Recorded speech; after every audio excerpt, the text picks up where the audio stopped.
Día 27 de febrero, San Gabriel de la Dolorosa, del año 1862. Nació en Asís, Italia, en 1838. Su nombre en el mundo era Francisco Possenti. Era el 10º entre 13 hermanos. Su padre trabajaba como juez de la ciudad.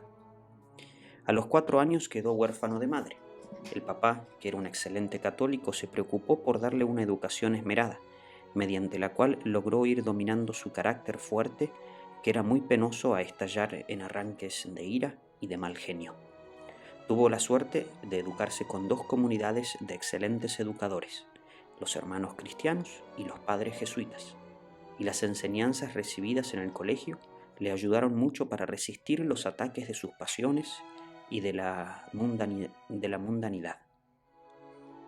El joven era sumamente esmerado en vestirse a la última moda, y sus facciones elegantes y su fino trato, a la vez que su rebosante alegría y la gran agilidad para bailar, lo hacían el preferido de las muchachas en las fiestas. Su lectura favorita eran las novelas, pero le sucedía, como en otro tiempo a San Ignacio, que al leer las novelas en el momento sentía emoción y agrado, pero después le quedaba en el alma una profunda tristeza y un mortal hastío y abatimiento. Sus amigos lo llamaban el enamoradizo, pero los amores mundanos eran como un puñal forrado con miel, dulces por fuera y dolorosos en el alma. En una de las 40 cartas que de él se conservan, le escribe a un amigo antiguo, cuando ya se había entrado de religioso: Mi buen colega, si quieres mantener tu alma libre de pecado y sin la esclavitud de las pasiones y de las malas costumbres, tienes que huir siempre de la lectura de las novelas y el asistir a teatros donde se dan representaciones mundanas. Mucho cuidado con las reuniones donde hay licor y con las fiestas donde hay sensualidad, y huye siempre de toda lectura que pueda hacer daño a tu alma. Yo creo que si hubiera permanecido en el mundo, no habría conseguido la salvación de mi alma. Dirás que me divertí bastante, pues de ello no queda sino amargura, remordimiento, temor y hastío. Perdóname si te di algún mal ejemplo, y pídele a Dios que me perdone también a mí. Al terminar su bachillerato y cuando ya iba a empezar sus estudios universitarios, Dios lo llamó a la conversión por medio de una grave enfermedad. Lleno de sustos, prometió que si se curaba de aquel mal, se iría de religioso, pero apenas estuvo bien de salud, olvidó su promesa y siguió gozando del mundo. Un año después, enferma mucho más gravemente, una laringitis que trata de ahogarlo y que casi lo lleva al sepulcro. Lleno de fe, invoca la intercesión de un santo jesuita martirizado en las misiones y promete irse de religioso, y al colocarse una reliquia de aquel mártir en el pecho, se queda dormido, y cuando despierta está curado milagrosamente. Pero apenas se repone de su enfermedad, empieza otra vez el atractivo de las fiestas y de los enamoramientos, y olvida su promesa. Es verdad que pide ser admitido como jesuita y es aceptado, pero él cree que para su vida de hombre tan mundana lo que está necesitando es una comunidad más rigurosa, y deja para más tarde el entrar en alguna congregación de religiosos. Estalla la peste del cólera en Italia. Miles y miles de personas van muriendo día por día, y el día menos pensado muere la hermana que él más quiere. Considera que esto es un llamado muy serio de Dios para que se vaya de religioso. Habla con su padre, pero a este le parece que un joven amigo de fiestas mundanas se va a aburrir demasiado en un convento y que la vocación no le va a durar quizá ni siquiera unos meses. Pero un día asiste a una procesión con la imagen de la Virgen Santísima. Nuestro joven le ha tenido siempre una gran devoción a la Madre de Dios, y probablemente esta devoción fue la que logró librarlo de las trampas del mundo. Y en plena procesión levanta sus ojos hacia la imagen de la Virgen y ve que ella lo mira fijamente con una mirada que jamás había sentido en su vida. Ante esto ya no puede resistir más. Se va a donde su padre a rogarle que lo deje ir de religioso. El buen hombre le pide el parecer al confesor de su hijo, y recibida la aprobación de este santo sacerdote, le concede el permiso de entrar a una comunidad bien rígida y rigurosa, los padres pasionistas. Al entrar de religioso, se cambia de nombre y en adelante se llamará Gabriel de la Dolorosa. Gabriel, que significa el que lleva el mensaje de Dios, y de la Dolorosa, porque su devoción mariana más querida consiste en recordar los 7 dolores o penas que sufrió la Virgen María.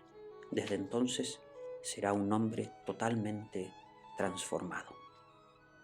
Gabriel había gozado siempre de muchas comodidades en la vida y le había dado gusto a sus sentidos, y ahora entra a una comunidad donde se ayuna y donde la alimentación es tosca y nada variada. Los primeros meses sufre un verdadero martirio con este cambio, pero nadie le oye jamás una queja, ni lo ve triste o disgustado. Gabriel lo hacía con toda el alma. En el mundo se había dedicado con todas las fuerzas a las fiestas mundanas, pero ahora, entrado de religioso, se dedicó con todas las fuerzas de su personalidad a cumplir exactamente los reglamentos de la comunidad. Los religiosos se quedaban admirados de su gran amabilidad, de la exactitud total con la que cumplía todo lo que se le mandaba y del fervor impresionante con el que cumplía sus prácticas de piedad. Su vida religiosa fue breve, apenas unos 6 meses, pero en él se cumple lo que dice el libro de la sabiduría. Terminó sus días en breve tiempo, pero ganó tanto premio como si hubiera vivido muchos años. Su naturaleza protestaba, porque la vida religiosa era austera y rígida, pero nadie se daba cuenta en lo exterior de las repugnancias casi invencibles que su cuerpo sentía ante las austeridades y penitencias. Su director espiritual sí lo sabía muy bien.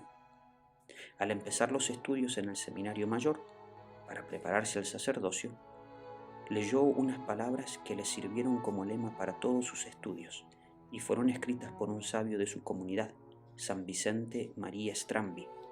Son las siguientes: los que se preparan para ser predicadores o catequistas, piensen mientras estudian que una inmensa cantidad de pobres pecadores les suplican diciendo: por favor, prepárese bien para que logre llevarnos a nosotros a la eterna salvación. Este consejo tan provechoso lo incitó a dedicarse a los estudios religiosos con todo el entusiasmo de su espíritu. Cuando ya Gabriel estaba bastante cerca de llegar al sacerdocio, le llega la terrible enfermedad de la tuberculosis. Tiene que recluirse en la enfermería y allí acepta con toda alegría y gran paciencia lo que Dios ha permitido que le suceda.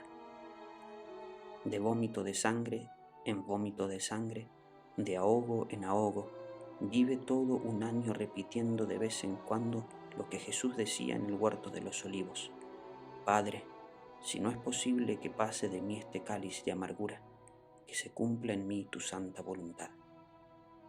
La comunidad de los pasionistas tienen como principal devoción el meditar en la Santísima Pasión de Jesús, y al pensar y repensar en lo que Cristo sufrió en la agonía del huerto, en la flagelación, en la coronación de espinas, en la subida al Calvario con la cruz a cuestas y en las horas de mortal agonía que el Señor padeció en la cruz, sentía Gabriel tan grande aprecio por los sufrimientos que nos vuelve muy semejantes a Jesús sufriente, que lo soportaba todo con un valor y una tranquilidad impresionantes. Pero había otra gran ayuda que lo llenaba de valor y esperanza, y era su fervorosa devoción a la Madre de Dios.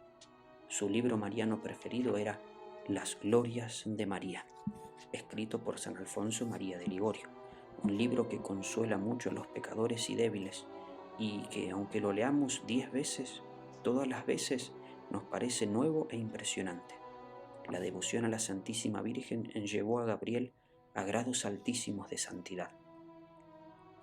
A un religioso él le aconsejaba: no hay que fijar la mirada en rostros hermosos, porque esto enciende mucho las pasiones.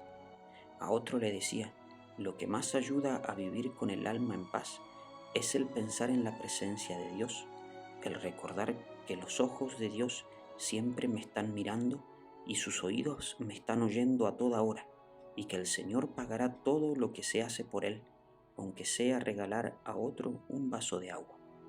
Y el 27 de febrero de 1862, después de recibir los santos sacramentos y haber pedido perdón a todos por cualquier mal ejemplo que le hubiera podido dar, cruzó sus manos sobre el pecho y quedó como si estuviera plácidamente dormido. Su alma había volado a la eternidad, a recibir de Dios el premio de sus buenas obras y de sus sacrificios. Apenas iba a cumplir los 25 años.